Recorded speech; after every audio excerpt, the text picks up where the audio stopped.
दर्शक श्रोताहरू नमस्ते।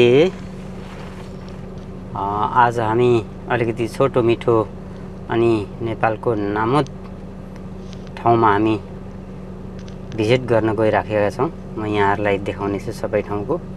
अहिले हामी हामी अहिले सैनिक मोड आँखा शिविर छेउछाउ पुगिराखेका छौँ र हामी यहाँबाट जाँदैछौँ दक्षिण भेग। एकदम दक्षिण भेग पर्छ केचना भनेको। यो चाहिँ सैनिक मोड हो। आँखा हेर्नुहोस्, निचे आई हस्पिटल। हामी अहिले चन्द्रगढी एयरपोर्टको छेउछाउ अब एयरपोर्ट चोक पुगिसकेका छौँ। बेतामठ काटेर भद्रपुर नगरपालिका यो चन्द्र पेपर के र्यापरहरु कति राम्रो राम्रो अनि बाड छ के तिनीहरुले। हामी अहिले भानु चोक अनि थाप्दै ल्याउँदै पुगेका छौं। यति धेरै भरे त लास्टमा त एक्जामको बेला त्यो उनीहरु कलेजले विज्ञापन दिनु मेरोमा जस्तै यो छ यो छ यो छ भनेर त्यसरी आउँछ। यहाँ चोक त क्रस है गयो। सोमबारे आउनु छैन, देउने पुल कटेकै छैन, सगरमाथा आकै छैन।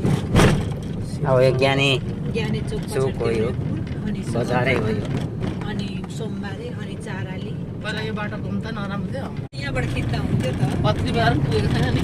हजुर पत्री बजार कहाँको पत्री? यो तलम छ नि पत्री बजार। ए हो, त मलाई थाहा छैन। म इमागी भन्दा ठिकठाक आउँछ होला।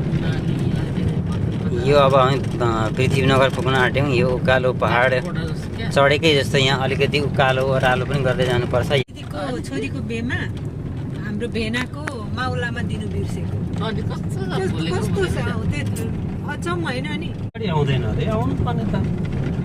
यसले फोटो लिने हो? त्यो बिचकोले चाहिँ फोटो लिन्छ। अनि बिचको कि साइडकोले? साइडकोले फोटो। यसको त रिभर्स हुनु पर्ने, रिभर्स नहुँदो रहेछ। माछा यिनीहरूले कस्तो माछा मार्यो। माछा एकपल्ट मारेको साह्रै याद आउँछ यार। घाममा म बोल्नु नसकेको। फाइनल्ली हामी नेपालको सबसे होचो ठाउँ केचनामा आइपुगेका छौँ र यहाँको दृश्य यस्तो छ। यहाँ एउटा स्तम्भ छ, यहाँ अलिक पर दुईजना मान्छेले जाँदै हुन्छ। त्यहाँ माथितिर